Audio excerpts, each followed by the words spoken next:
Pasilip ko lang sa inyo guys kung ano yung mga parts na ginagamit dito sa DBX clone na 223XS.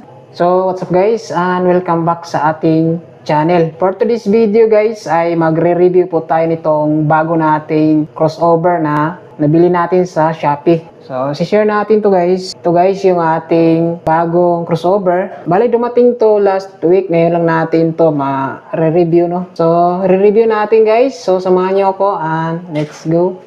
Balo, ito po yun guys, yung ating bagong crossover. So, mura lang po to guys sa Shopee, around 1.5 to 1.6. Depende na sa seller. Pero legit naman guys yung nabilhan ko nito. Ito yung pinili ko guys dahil gagamitin ko ito pang sub natin. Kasi meron akong isang crossover na 234XS. Gagamitin ko po yun sa mid-high kasi magti-3-way na ako.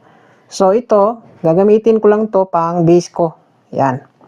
So, brand name pala nito guys ay clone po ito na DBX kasi yung mga original na DBX talaga mga guys ay sobrang mahal. Tapos, sa mga pagdating sa mga parts is magka-same lang naman sila. Ayan. So, ito DBX. Yung modelo nito guys ay Toto 3XS na stereo 2-way, mono 3-way na crossover. Sa kanyang harap guys, ito lang po siya, parang napaka-simple. Yung channel 1 and channel 2. Pagdating sa sizes naman guys, same lang po sila sa size ng ating isang crossover na 234XS. So ito guys, same lang din. Papakita natin sa harap yung kanyang input gain. Meron siyang low cut, ayan.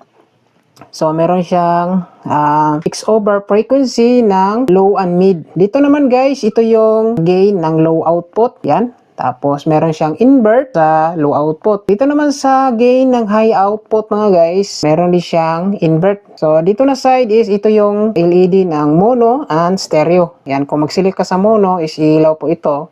Kung stereo naman guys, ilaw po dito yung kanyang stereo. So, ito naman yung channel to is same lang din dito sa channel 1 na design. Dito yung input, gain, low cut, X-over frequency ng mid-high, low, high, tapos yung low output and high output. So sa likuran guys, pasilip natin yung kanyang likuran.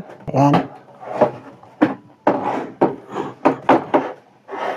So sa likuran guys, simpleng-simple.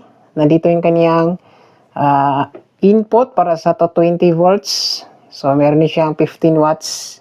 Sa mga DXB pala mga guys, DBX ay wala po itong power switch. Yan. Kadalasan dinadaan po ito sa power sequencer. So, dito guys, yung kaniyang pinaka-input ng channel 1. Tapos, low output and high output. So, meron siyang crossover frequency ng mid and high. Tapos, X1 and X2. X1 and X10 switch. Meron din siyang low sum dito guys kung gusto mo i-low sum.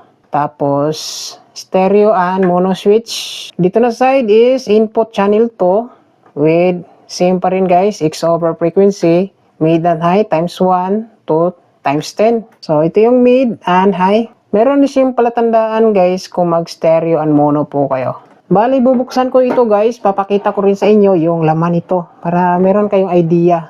Ko muna guys tatanggalan ko muna ng mga tornilyo.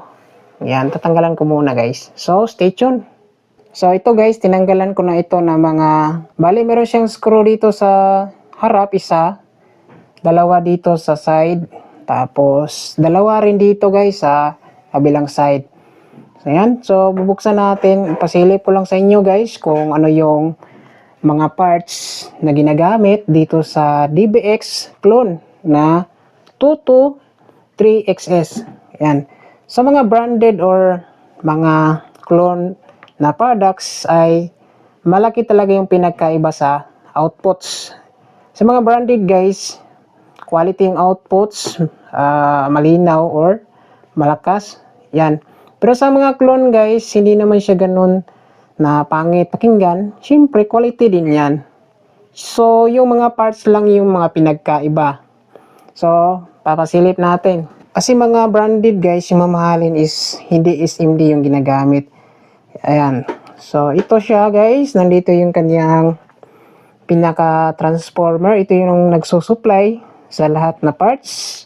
Kung wala itong transformer is wala din yung ating, hindi mabubuhay yung mga parts. Ayan. So, dito pala guys sa kaniyang AC core, check natin kung meron bang fuse. Ayan. So, actually guys, wala po itong fuse. Ayan. Pero kapag idadaan natin sa power sequencer or power controller natin, is meron po yung fuse. Ayan. So, yung gamit dito guys, so merong dalawang diode. Yan, bridge type pala na diode guys. Oh. Itong bilog. Tapos merong dalawang kapasitor na 1000 UF, 35 volts. Siyempre, kapag mga ganitong mga gadget is meron talaga yung regulator na IC, which is 7912 and 7812. Pero dito guys, 15 volts po ito. So, 7915 and 7918. 7915 pala guys. So, yung voltahe na papasok dito sa mga parts natin is naka-regulated na into 15 volts. Ayan. Pagdating sa IC guys, hindi naman ganun siya kaliit. Ayan, semi-SMD naman siya. Ayan. So, okay na rin siya guys. Meron siyang IC na TL084C. 1, 2, 3, 4, 5, 6. So, meron siyang 6 pieces na IC TL084C. Yan. Pagdating dito guys, dalawang IC rin na 8 pins per channel. Ayan. Tapos yung kanyang resistor and capacitor dito guys ay naka-SMD na po siya. Ayan. Sa mga potentiometer is same lang din po ito ginagamit sa mga branded. Ayan. At saka yung kanya mga switching. So, sa price niya around 115 or 160 depende na sa seller or market is okay na to gamitin guys pang dagdag persa ng ating sound system. Malaking tulong kasi guys itong crossover kasi pwede ito mag-separate ng output na low and mid high. Separated na yung output niya kung meron kang dalawang amplifier. Yan.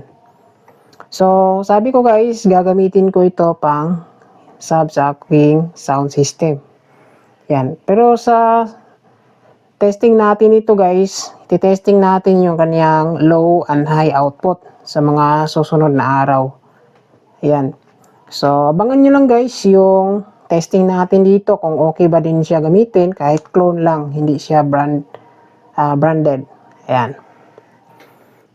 So, magbibigay din ako guys ng review sa isa ko pang crossover na 234XS. Bali, i-review natin yung dalawa kung ano yung pinagkaiba dito sa bago nating crossover. Ayan po guys. So, okay din siya. Kulay silver yung pinili natin. So, yan lang guys yung video natin ngayon. Maraming salamat. Tsaka, God bless. Ingat tayong lahat guys.